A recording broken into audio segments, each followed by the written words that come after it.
Hello friends, welcome to my channel Sarika's home garden. दोस्तों, अगर आप चाहते हैं कि सर्दियों में आपका बगीचा भी फूलों से भरा रहे तो उसकी तैयारी आपको अभी शुरू करनी होगी। यानी आपको उन सीड्स को अभी लगाना होगा जिनसे सर्दियों में हमें ढेर सारे फूल मिलने वाले हैं।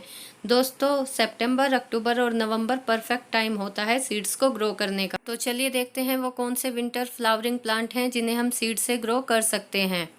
ये है गजानिया। ये काफ़ी सुंदर फूल होता है और ये काफ़ी सारे कलर्स में आता है और ये खुद को इतनी जल्दी मल्टीप्लाई करता है कि अगर आप इसका एक प्लांट लगाएंगे तो बाद में ढेर सारे प्लांट आप इससे बना सकते हैं। और ये है कैलेंडुला। ये भी काफ़ी सुंदर फूल होता है और जब इसके ऊपर फूल खिलते हैं तो एक साथ कई कई फूल खिलते हैं और आप इसको बीज से इजीली ग्रो कर सकते हैं। और ये है जरबेरा। ये भी काफ़ी सारे कलर्स में आता है। काफ़ी सुंदर सुंदर कलर इसके होते हैं और जब भी आप इसके सीड्स लाते हैं तो आप मिक्स सीड्स लाइए ताकि जब भी आप उनको ग्रो करेंगे और उनके ऊपर फूल आएंगे तो वो काफ़ी डिफरेंट डिफरेंट कलर में आएंगे और जो देखने में काफ़ी ज़्यादा खूबसूरत लगेंगे। और ये है पिटूनिया। ये भी काफ़ी सारे कलर्स में आता है और देखने में काफ़ी सुंदर भी लगता है। आप इसके मिक्स सीड्स ग्रो कीजिए और एक हैंगिंग बास्केट में लगाइए। जब इसके ऊपर डिफरेंट डिफरेंट कलर के फूल खिलेंगे तो आप अपनी नज़र हटा नहीं पाएंगे। और दोस्तों, ये है रेनुनकुलस। ये भी काफ़ी सुंदर फूल होता है और अगर आपके बगीचे में गुलाब नहीं है तो आप इसको लगाइए। ये गुलाब की कमी को पूरा करेगा क्योंकि ये देखने में गुलाब से भी सुंदर लगता है और ये भी काफ़ी सारे कलर्स में आता है। और ये है पोपी। ये भी काफ़ी सुंदर फूल होता है। आप इसको भी अपने गार्डन में लगा सकते हैं। ये भी काफ़ी सारे कलर्स में आता है।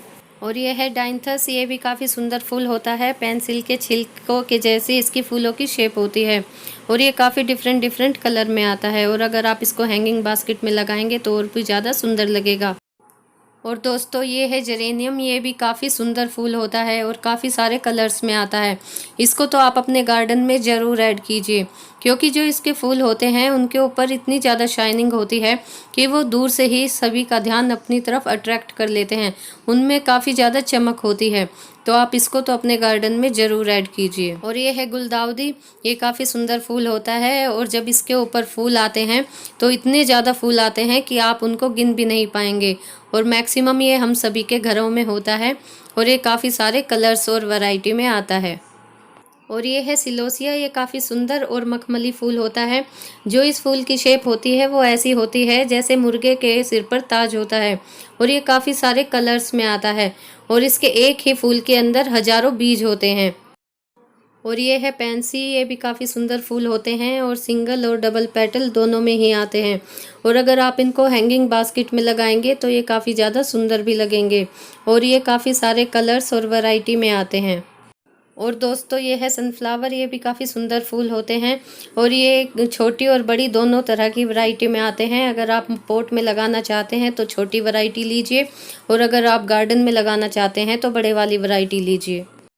और दोस्तों, ये है साल्विया। ये भी काफ़ी सारे कलर्स में आता है और ये भी देखने में काफ़ी सुंदर लगता है और इसका जो फूल होता है वो गोलाई में ना होकर कोन की तरह होता है, यानी इसका फूल लंबाई में होता है और जो देखने में काफ़ी सुंदर लगता है। और दोस्तों, ये है मैरीगोल्ड या गेंदा। ये भी काफ़ी सारी वैरायटी में आता है और कलर्स में आता है और इसके सर्दी और गर्मी के बीज अलग अलग होते हैं। अगर आप सर्दी में ग्रो कर रहे हैं तो सर्दी वाले बीज ग्रो कीजिए और गर्मी में गर्मी वाले ग्रो कीजिए। और ये है डेलिया। इसके बारे में तो मैं क्या बोलूँ, ये इतना ज़्यादा सुंदर फूल होता है और इसका जो फूल होता है उसका साइज़ भी काफ़ी ज़्यादा बड़ा होता है और ये काफ़ी सारे कलर्स में आता है और आप इसको कटिंग और बीज दोनों से ही ग्रो कर सकते हैं। और इसका जो फूल होता है एक बार खिलने के बाद 15-20 दिन तक मुरझाता नहीं है, ऐसे ही बना रहता है। तो दोस्तों, उम्मीद करती हूँ आपको मेरी ये वीडियो पसंद आई होगी। अगर वीडियो पसंद आई हो तो वीडियो को लाइक कीजिए और चैनल को सब्सक्राइब और शेयर कीजिए।